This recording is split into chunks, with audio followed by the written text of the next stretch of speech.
জয় শ্রী রাধে কৃষ্ণ। শ্রীকৃষ্ণ বার্তা চ্যানেলে আপনাকে স্বাগত। আশা করি রাধারানী কৃপায় ভালো আছেন। আজ আমাদের আলোচনার বিষয় শ্রাবণ মাসের মনসাব্রত। শ্রাবণ মাসে মনসাব্রত করলে কি ফল পাওয়া যায়? মনসাব্রত পালন করার নিয়ম কি? এই ব্রত পালন করতে কি কি উপকরণ প্রয়োজন? এবং সব শেষে ব্রতকথা পাঠ। আপনাদের কাছে আমার বিনীত অনুরোধ, প্রথম থেকে শেষ পর্যন্ত সম্পূর্ণ ভিডিওটি দেখবেন। যদি ভালো লাগে প্লিজ একটা লাইক করবেন। শুরু করছি আজকের আলোচনা। শ্রাবণ মাসে মনসা পুজো করলে বাড়িতে কখনো সর্পাঘাতের ভয় থাকে না। ব্রতের নিয়ম: শ্রাবণ ও ভাদ্র মাসে শনি ও মঙ্গলবার মা মনসার পুজো করতে হয়। পুজোর দ্রব্য: একটি মনসা গাছ, নৈবেদ্য 8টি, কলা, দুধ। পুজোর সময় ধূপ দিতে হয় না। ব্রতকথা: কোনো দেশে এক গরিব বামুন বাস করত। তার ছেলে হয় না, 7টি মেয়ে। 6টি মেয়ের বিয়ে সে যথাকালে দিয়েছিল। ছোট মেয়ে সরলার আর বিয়ে হয় না। বামুন চারিদিকে মেয়ের বিয়ের জন্য বর খুঁজতে লাগলো। তাদের গ্রাম হতে কিছু দূরে এক ব্রাহ্মণের 11টি ছেলে। সে তার 10টি ছেলেকে বড়লোকের বাড়িতে বিয়ে দিয়ে বাড়িতে 10টি বউ এনেছে। বড়লোকের মেয়েরা শ্বশুরের যত্ন আত্তি করতো না, সেই জন্য সে ছোট ছেলের বিয়ে গরিবের মেয়ের সঙ্গে দেবে বলে খোঁজাখুঁজি করছিল। সরলার কথা শুনে ব্রাহ্মণ সরলার বাপকে ডেকে সরলার সঙ্গে তার ছোট ছেলের বিয়ে দিলে।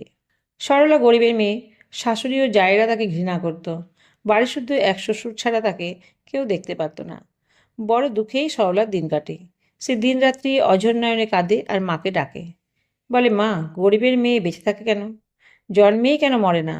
তাহলে তো তাদের এত কষ্ট সহ্য করতে হয় না। শ্রাবণ মাস, একদিন সারাদিন ঝিরঝির করে ঝড় জল হচ্ছে। বড়লোকের মেয়েরা সব বসে বসে খাবার তরিবাজ করছে। কেউ বলছে আজকে ভুনি খিচুড়ি খাবার দিন, কেউ বলছে আজকে পোলাও খাবার দিন, আবার কেউ বলছে আজকে তেলে ভাজা ভারী রুচিকর ইত্যাদি। এমন সময় ছোট বউ সংসারে কাজ সেরে সেখান দিয়ে যাচ্ছে। তারা ছোট বউকে হাসতে হাসতে জিজ্ঞাসা করলে, আচ্ছা ছোট বউ, বল দেখি আজ কী খেতে ভালো লাগে? ছোট বউ গরিবের মেয়ে, সে বললে, মাছের টক আর পান্তা ভাত। সকলে হো হো করে হেসে তাকে নানা রকম ঠাট্টা বিদ্রুপ করতে লাগলো। বেলা হলো। বউগুলি তেল মেখে গামছা নিয়ে পুকুর ঘাটে স্নান করতে গেল। ছোট বউ তাদের সঙ্গে গেল। বর্ষাকালে ঝিরঝির করে বৃষ্টির জল পুকুরে পড়ছে। তারা দেখলে কতগুলি কচি কচি মাছ পুকুরে কিলবিল করে খেলা করছে। ছোট বউ গামছা পেতে সেগুলি ধরলে। সকলে আবার হাসতে লাগলো। ছোট বউ মাছের টকের জোগাড় করে ফেলেছে, ডাবায় পান্তা ভাত পড়ছে, ওর ভাবনা কি? ছোট বউ সরলা মাছগুলি ধরে এনে একটি মাটির হাঁড়িতে জাগিয়ে রাখল। কিছুক্ষণ পরে হাঁড়ি খুলে দেখে সেগুলি মাছ নয়, সব ছোট ছোট সাপের বাচ্চা। ছোট বউ আর কাউকে কিছু বলল না। সে চুপি চুপি সেগুলিকে দুধ কলা খাইয়ে পুষতে লাগলো। সাপগুলি মা মনসার ছেলে। তারা একটু বড় হয়েই স্বর্গে মায়ের ছেলে মায়ের কাছে পালিয়ে গেল। স্বর্গে গিয়ে সাপগুলি তাদের মাকে সরলার দুর্দশার কথা সব খুলে বললে। মা মনসার সরলার দুঃখে প্রাণ ফেটে যেতে লাগলো। তিনি তখনই বৃদ্ধা ব্রাহ্মণের বেশে মর্তে সরলাদের বাড়ি এসে সরলার মাসি বলে পরিচয় দিলেন এবং আরও বললেন যে সরলাকে দিন কয়েকের জন্য নিতে এসেছেন। বাড়ির লোক কেউ আর তো সরলাকে দেখতে পায় না। বৃদ্ধা সত্যি মাসি কিনা সে খোঁজ না করেই বৃদ্ধার সঙ্গে পাঠিয়ে দিলে। বৃদ্ধা সরলাকে বাড়ি হতে বের করে একটা নির্জন বনে এসে পুষ্পরথের উপরে বসে স্বর্গে চললেন। সরলাকে বৃদ্ধা বললেন, মা, আমি তোমাকে যতক্ষণ না চোখ চাইতে বলবো তুমি ততক্ষণ চোখ বুজে থাকো। সরলা চোখ বুজে রইল। মুহূর্তের মধ্যে পুষ্পরথ স্বর্গে মা মনসার বিরাট অট্টালিকার মধ্যে এসে পৌঁছালো। সরলা দেখলে যে বাড়ির মধ্যে হাজার হাজার সাপ কিলবিল কিলবিল করে ছুটি করছে। সেই সাপগুলোর মধ্যে সে যেগুলো পুষেছিল তারাও সেখানে আছে। কিন্তু আশ্চর্য এই যে কেউ সরলাকে আর কামড়াতে এলো না। তারা নিজেদের খেয়ালে নিজেরা মত্ত হয়ে আছে। মা মনসা সরলাকে বললেন, মা, আমি তোমার মাসি নয়, আমার নাম মনসা দেবী। আমি তোমার দুঃখের কথা শুনে তোমাকে এখানে এনেছি। তুমি এক কাজ করো, আজ হতে এখানে থেকে তুমি আমার পুজোর জোগাড় করো, আর তোমার এইসব ছোট ছোট ভাই বোনদের জন্য এক বাটি করে দুধ গরম করে তাদের খেতে দিও। আর ওই যে দেখছো দক্ষিণ দিক, ওদিকে কখনো যেও না কিন্তু। সরলা বললে, তাই হবে মা। কিছুদিন এইরকম সুখ সচ্ছলে সরলার দিন কেটে যায়। একদিন সরলা বসে আছে আর ভাবছে, মা মনসা যে আমাকে দক্ষিণ দিকে যেতে বারণ করেছেন কেন? আজ আমাকে দেখতে হবে।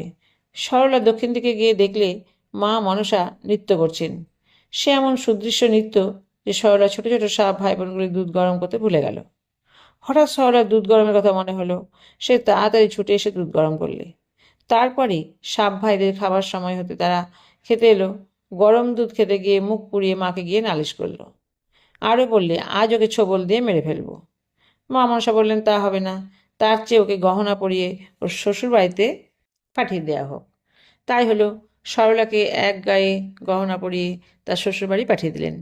সরলার এক গায়ে গহনা দেখে তার শাশুড়ি আর জায়েরা বললে, ও মা, ঢং দেখো না, কোত্থেকে এক গায়ে গহনা পরে এসে হাজির হলেন?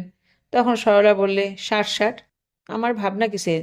বেঁচে থাক আমার ঢোড়া বোড়া আড়ল পারল পুয়ে আড়ুল পারুল কেউটে সব ভাইগুলি, আমার আবার গয়নার ভাবনা?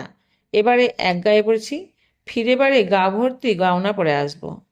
ষাট ষাট, বেঁচে থাক আমার ভাইয়েরা। তখনও তার সব ভাইরা তাকে পৌঁছে দিয়ে বাড়ি ফেরেনি। সরলাদের আদারে পাদারে ঘুরে বেড়াচ্ছিল। তারা তাদের বোন সরলার কথা শুনে স্বর্গে গিয়ে মা মনসাকে সকল কথা খুলে বললে এবং আরও বললে, আমাদের চর্দি যে খারাপ তা নয়, চর্দি আমাদের কত ভালোবাসে। তাকে নিয়ে এসে এবার খুব যত্ন করে রাখবো, আর পাঠাবো না, তুমি চর্দির বাড়ি যাও। মা মনসা সরলার বাড়িতে এলেন।